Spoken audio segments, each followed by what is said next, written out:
Cooperation with Family Theater Incorporated presents Mr. Bidderoe's Mission, starring Chester Morris and Cecil Calloway, with the music of Meredith Wilson. Jack Haley is your host.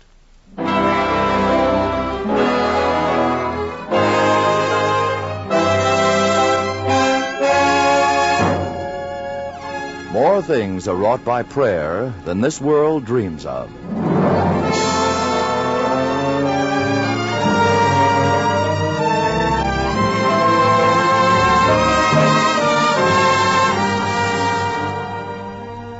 Good evening. This is Jack Haley, your host on the Family Theater tonight.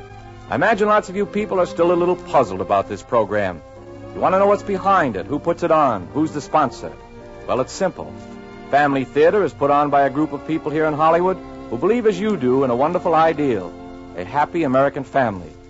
Because we know that a happy family is the finest thing we can have. It's worth working for, worth fighting for, worth praying for. And it's because the skids are under that ideal, and because lots of families aren't happy, aren't pulling together, that we feel the need for a program like this is vital. Notice how we started off? We said, more things are wrought by prayer than this world dreams of. That's the idea behind the Family Theater. We all share the simple conviction that prayer, family prayer, can keep our families happy.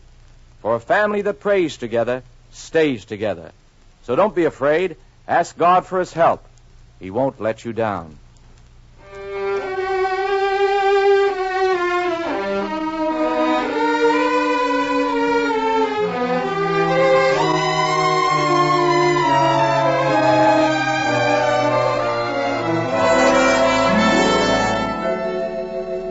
I sat there in a little world of my own. I began to have that feeling which occurs to all of us at times, as though the days and weeks are rushing by too quickly, and we're living in a dream, never fully aware or alert to the reality of what we're doing at the moment, and always pushing those thoughts away as all of us do when we think of death and what's going to happen to us after we die. I sat there and waited for the nurse to tell me to go in. All at once, I seemed to feel very wise, as if I'd been alive a long, long time, had seen everything there was to see, and knew everything there was to know. And then, curiously, I felt something trying to come to me, something I knew would be warm and comfortable if only I would let it through. And yet, uneasily, I forced it out of my consciousness. You may see the doctor now, Mr. Peters. And then I was on my feet. I opened the door to the doctor's office. Mr. Peters? Yes, Doctor? You've been taking these blood transfusions for 6 months now, is that right? What's the verdict, Doctor? I'm afraid your condition is very serious. Worse? Much worse. You can tell me, Doctor. As you know, you're suffering from a particularly vicious form of anemia, and there is no hope for a cure. Yes, I know. How long do I have? You must take a blood transfusion daily from now on, instead of every second day. Yes, Doctor, but I want to know... You must give up working. Well, I've already done that, but How about your family? Do they... I have no family. Elizabeth was the only one, and... Your wife? Yes. She's been gone for almost 3 years. Doctor, I want to know how much longer I have. If you follow my instructions, perhaps 3 months. 3 months. 12 weeks. If you do as I say. And, if I don't? That's up to you. Excitement or exertion might bring the end at any time. I see. Well, thank you, Doctor. It feels rather good to know. As your doctor, Mr. Peters, I must insist that... Thank you, Doctor. But I'm afraid it's out of your hands now. Well, now I knew. And I could only think in my own little world of the things I must do. Curiously, I was neither frightened nor desperate. My mind was already made up how I would spend my remaining time. Now I was bound more closely to myself, withdrawing myself from the world and its people. But I knew that now I could no longer resist that pressure of warmth and comfort which I'd been fighting. For suddenly I became half aware of someone beside me.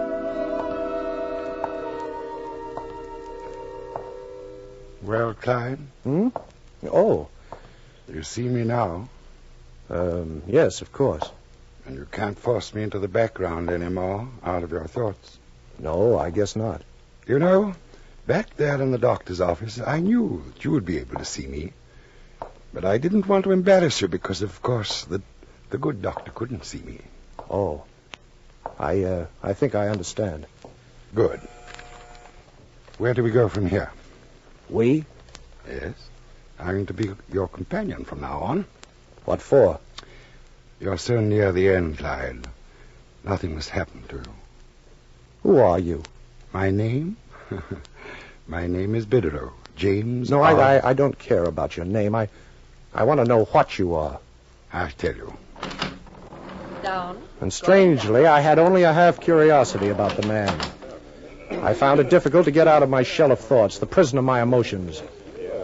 The little man seemed only half real. He had curious gray eyes and a bright manner, and he seemed to take things in a light spirit.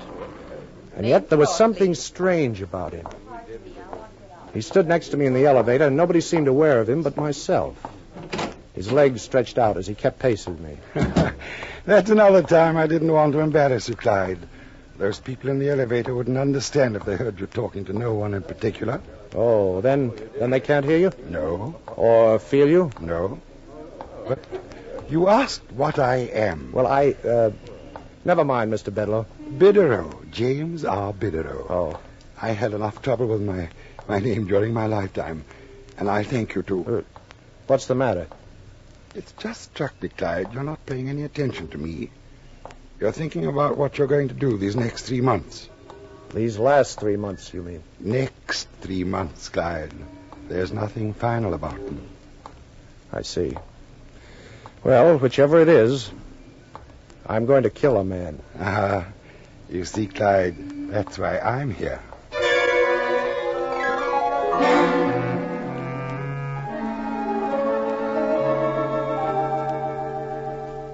Quite a nice apartment you have here, Clyde. Lovely view. Socks, handkerchiefs, undershirts. Clyde. Toothbrush, razor, shaving lotion. Clyde, stop packing that bag and listen to me. I'm listening. No, you're not. You've got your mind on other things. Perhaps I have. Oh, it's nice of you to admit it. But there are some things I want to take up with you. Oh? First, I want you to try and overcome your horror of death. Think of it as... I have no horror of death. You haven't? No. That's odd. It's never happened to me before. Are you quite sure? I don't even think of it. What do you think about? Well, I don't know if I can tell you exactly. It's a sort of an impatient thinking. It's about a man and how I'll kill him. Clyde, what am I going to do with you? You must root this evil thing from your mind. You can't kill anybody. His name is Thomas L. Tanway. Tell me about it. Perhaps if you got it all off your chest, you'd feel better. No. You're being unreasonable. No. Shall I tell you? Do you know? Yes, of course. Well, then we'll leave it as it is. Would you mind sitting on top of the valise so I can fasten it? No. You'd better do the sitting. Lack of weight, Clyde, you know. I'll snap it shut. Oh, of course. Here. Thanks. Not at all. Where are we going? Boston. What for? Tanway lives there. The doctor said you shouldn't exert yourself. He said you should take things easy. But the doctor doesn't only have 3 months to live. Clyde. What? You mustn't do this thing. Nothing justifies the murder of another man. Perhaps not to you, but I feel perfectly justified. No, Clyde, there is no justification. That's my reason for being here. It's my responsibility to stop you. You cannot conceive the harm you will do yourself. It doesn't matter to me. It must matter. I must make you see that all your reactions now are not really normal, that your future is real, and that your remaining days here in this world should not interfere with that future. Oh, it's no use. Nothing can stop me. Clyde, there is a higher justice than the one you know. Yes, well, where is it then? Where has justice been all these years while Tanway hounded Elizabeth and me? Kept me from working, framed me into the penitentiary. Yes, these things do happen, but they never see the light of day. Where has it been, this justice, while Tanway, by his continuous persecution, took Elizabeth's life? That judge who sentenced me to jail, Judge Clark, was he justice? No. That's why there's nothing in my mind but a feeling. And my dying doesn't mean a thing. Understand, Biederman? Bidderoe. Huh? I said Bidderoe. Bidderoe. Oh, well, that's the story. That's all I'm living for now. To bring justice to Thomas Tanway. Hey, wait for me. Are you still coming along? Of course, I've got a job to do too, Clyde. To keep you from making a serious mistake. Do you think you can stop me? You can't. You can't.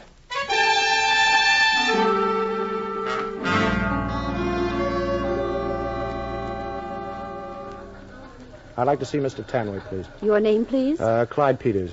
Do you have an appointment, Mr. Peters? No, I'm an old friend of his. Oh, first door to the right. Thanks. Your name, please. Peters. Do you have an appointment with Mr. Tanway? I'm an old friend. You'll have to see Mr. Averill, then. What did you want to see Mr. Tanway about? Perhaps I can help. I'm his assistant. I just wanted to see him. Would you tell him I'm here, please? Oh, well, I'm afraid that's impossible. Mr. Tanway is on a holiday with Judge Clark and Ernest Thompson. Judge Clark? Well, you know him. Yes. Oh. Well, they're hunting on Mr. Tanway's estate. Oh, yes. Tanway Woods. Yes. I'm awfully sorry I can't help you.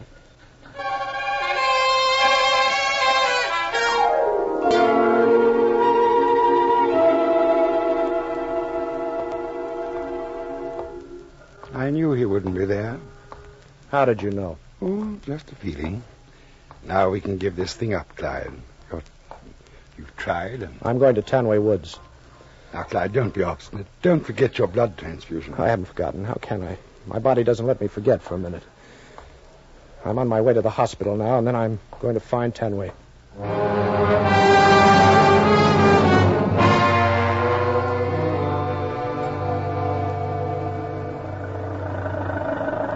I must say, Clyde, you chose the most uncomfortable vehicle you could find. Well, it was the only car to be had. I was lucky to get it. We've been on this dirt road 2 hours now, and you haven't had your transfusion yet. Do you know where we are? Yes. Well, I don't. Has Maine always been like this? In the late fall, yes. But in the spring, it's wonderful here. The fresh green of the trees is so vivid it almost makes you cry. And the air is so cool and clear and clean. You know, I spent my youth here. So did Elizabeth and Thomas. Judge Clark, too. The one who sent you to jail. Oh, it wasn't his fault. He couldn't help himself. He told me so. That's your justice. That's your idea of compensation. Well, here we are. See the side of that mountain over there? Yes? Well, that's part of Tanway Woods. It extends over the mountain and across the valley. In a few weeks, it'll be white with snow. And the wind will roar down the valley and pile the loose drifts into huge caricatures. Good hunting, eh? Oh, yes, the best. There's the estate. Where? Over there, just beyond the gate. Clyde, how do you plan to do it? With a gun. A gun? Oh, yes. That's a good, quick way. Do you feel all right? I'm tired. Well, here we are. Yes. I don't want you to interfere. I can't, physically. It's getting dark. Clyde, he's not here. I don't believe that I... Yes, sir? Oh, I'd like to see Mr. Tanway, please. He's not in, sir. I'll wait if you don't mind. Was he expecting you, sir? He isn't coming back tonight. Oh. Is there anything I can do for you, sir? No, no thanks. See? I told you. Now we can go back to the city. This country depresses me, Clyde. I know where he is. Where? At the farm. Where's that? In the valley, between the mountains over there. Why don't you give it up, Clyde? Can't you see how everything you try to do fails? You tried it at the office. You tried it here. It's been that way all my life. Did you ever think there might be some divine purpose behind it? There is a great law of equalization and a balance to things. A pendulum which swings both ways. Well, this time I'll swing the pendulum the way I want it to go. You'll never make it across the mountain. You haven't had your transfusion today. Oh, I'm going to a doctor now. Oh? What doctor, may I inquire? I know of one in the village.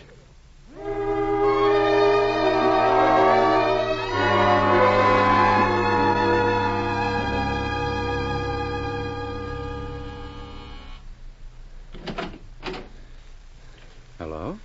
Come in. Thank you. You're Dr. Sanford? Yes. I hate to bother you, Doctor, but I'm afraid I need a blood transfusion. Of what? Are you wounded? No, please, are you equipped for performing a transfusion? Why, I've never had occasion at a moment's notice here in the office. Well, can you do it for me? I'm suffering from the advanced stages of pernicious anemia now. Come into the office. Thank you. What's your blood type? Type AB. Good, and lucky, too. So is mine. Roll up your sleeve.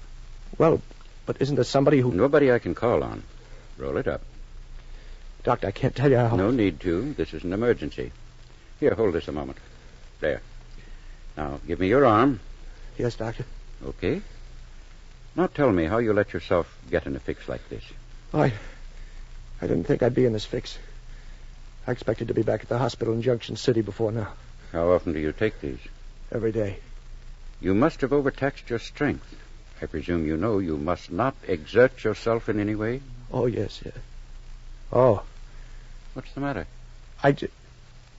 Nothing. I just caught a look at myself in the mirror on the wall. Startled you? Well, I advise you to do no more traveling this evening. If you like, I can find a room for you. Oh, no, thanks, Doctor. I've got to go on. But it's imperative that you do not. Here, I think we're about done. Hold still a moment. Thank you, Doctor. This transfusion won't do you a bit of good if you don't relax and rest yourself. I know. How much do I owe you? $2. Huh? Is that all? That's my regular fee for a call here. And if you value your life, you'll take it easy. You should be in bed. Value my life? Thank you again, Doctor. You've been very kind. Goodbye. I'd seen my face in the mirror. It was a shock. I didn't recognize myself. I saw a stranger with thin gray hair and a thin lined face, the eyes burning and set in a chalky white face. I kept thinking about the face, seeing it. I couldn't get it out of my mind. You were lucky. You won't find a doctor like that in 1,000. How do you feel? Oh, better?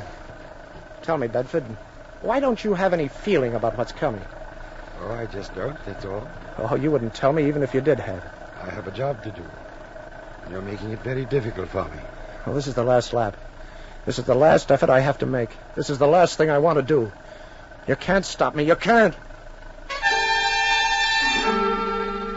Now, wait a second. Don't go so fast.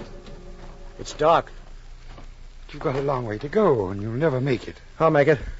What about the 2 friends who are with him? I don't care about them. Careful now. Yeah, I know. There isn't even a path here. Oh, it'll be easier going down on the other side.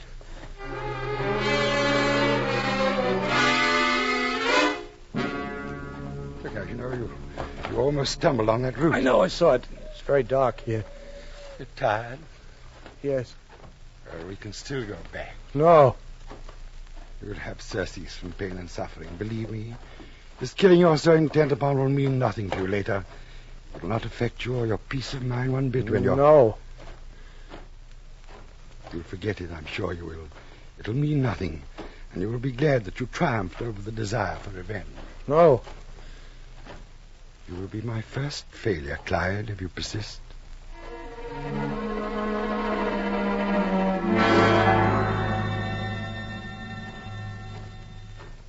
There's the top, right over there. Clyde. He's over there, on the other side. He's over there. Oh, my legs. They feel so heavy. Rest a while, Clyde. Sit down on the log. No. Here we are, on the top. Why don't you rest and gather your strength? It's a long way down, Clyde. Do you hear me?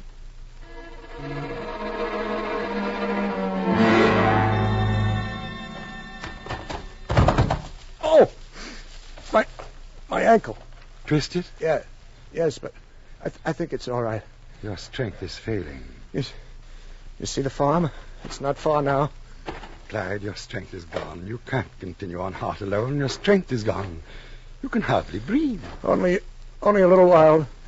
And then it'll be over.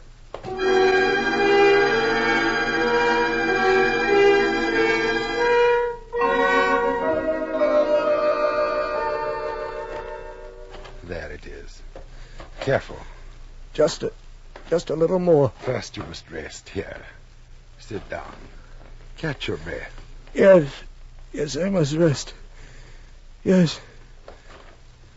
This is my last chance, Clyde. Will you listen to me? Yeah. Go ahead. No, I want you to listen to me. All right. I'm listening. What's my name? Oh, I don't know. It's, Bindle. No, you're not listening. You're not paying attention. All you can see and hear and feel, all the senses that make up your mind and heart, are concerned with this terrible thing. You must not kill, Clyde. You mustn't. You're repeating yourself. There's the farm and Thomas. Lights on upstairs and downstairs. I can hear the hum of the power plant. And it's cool. The coolness on my cheeks. Something strained and tight roaring in my head.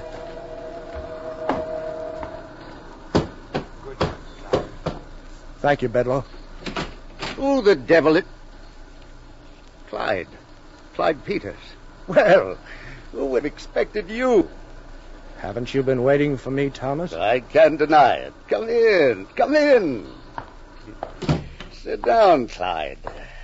You don't look so good. Have some trouble getting here? Where are your friends? Upstairs. But what brings you here? I came to kill you, Thomas. Huh? That's funny, Clyde. Yeah. They punish people for things like that. Remember? That no longer affects me. Well, you can stop your dramatics, Peters. What do you want? Money? No, Thomas. Not money. Not anything you have. Except your life. Are you serious? Yes, Thomas. How are you going to do it?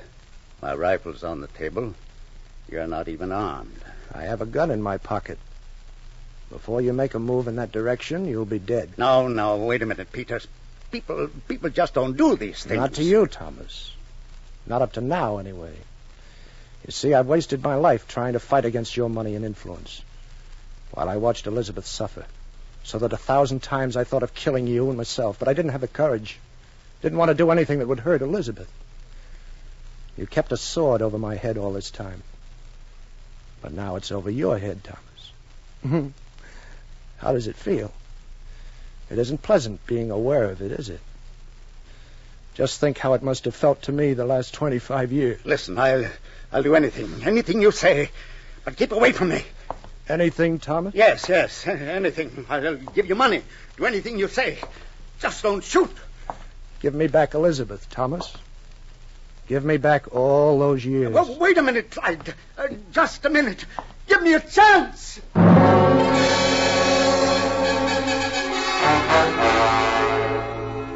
For the first time in my life, I saw fear in Tanway's face. He didn't wear it well. He was no longer the man I had hated all these years. This was a little man, a frightened little man. In this moment, all his money and all his power couldn't help him. I thought of the blood the good doctor had given me. He didn't know I needed it to kill a man. And suddenly the white heat of anger, the stubborn purpose which had filled me, dissolved. And I knew I couldn't kill him. For the same reason I couldn't kill anyone. I couldn't take God's work into my own hands. I've won, haven't I, Clyde? Yes. You didn't know that you no longer had your gun, did you? What? It dropped out of your pocket back on the mountainside when you tripped and fell. Well, what's the matter with you, Clyde? Who are you talking to? You mean I don't have it? No, Clyde. Clyde, look at me. Here. Behind you. You're crazy, Peters. Plain crazy. No crazy man's going to kill me. Mr. Bidderoe. There's no more pain. It's all quiet now, isn't it, Clyde? I'm so glad you finally got my name right. Thomas, what's up? We heard shots. Oh. Hey, who's that on the floor? Clyde Peters. Judge, you know him. He threatened me. I had to do it. You shot him with your rifle? Yeah. What do you mean he threatened you? With what? Makes sense, Tom. I don't see his gun. He has it. He threatened me. Well, he's dead. Poor Clyde. I never believed he was guilty of that embezzlement thing either. Judge, don't you believe me? It was self-defense, I tell you. He was going to shoot me, so I had to shoot him. Self-defense? With a bullet in his back? His gun. It must be there. He has no gun. There's nothing in his pockets. No gun? Listen, Judge. I tell you he was... There's one thing you won't get out of, Thomas. You invited me here to explain some of your other actions, but this tops them all. This time I'll have the facts to go by. But he did. I tell you he threatened... What's the matter? Who's that? Who's who? I don't see anyone. Right there. Where did you come from? I'll be seeing you, Tanway.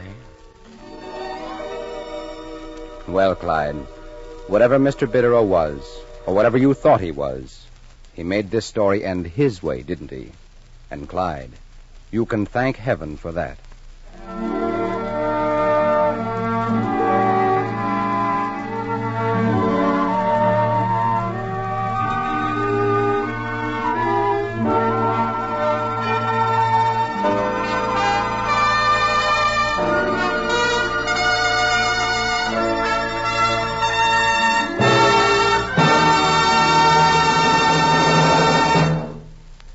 This is Jack Haley again.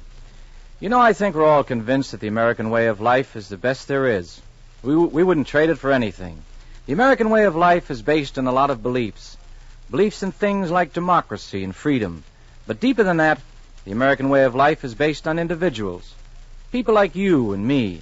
And us, we're the products of our families. So you can see that a happy family is an important part of America. Not having a happy family is the most... Now having a happy family is the most wonderful thing in the world, but it's not the easiest thing, not by a long shot. Having and keeping a happy family is a mighty hard job, but you can get help with that job. All you have to do is ask for it. Ask God sincerely and honestly to help you with your problems, to guide you in your decisions. You'll never know how much it helps till you try it. So pray. Pray together with your family, tonight and every night. A family that prays together stays together. God can help you, and He will. You can depend on it.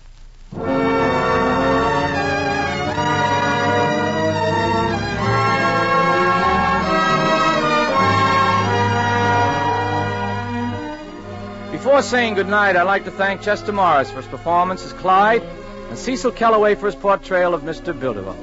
And a special word of thanks also to Selig Lester and Merwin Gerard for writing tonight's play, to Mel Williamson for his direction, and to Meredith Wilson for his music. Others who appeared in our play tonight were Ann Morrison, Earl Ross, Betty Arnold, Jack Mather, Bill Boucher, Riff Barnett, and Francis X. Bushman. Next week, our family theater stars will be Alan Jones and Susan Peters. Good night, and God bless you.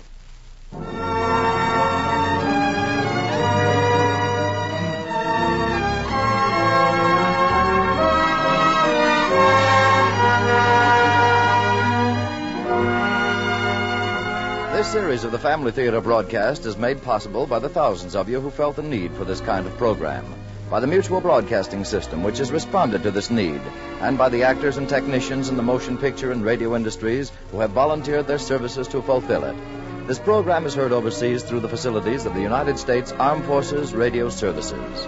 Tony Lofrano speaking. This is the Mutual Broadcasting System.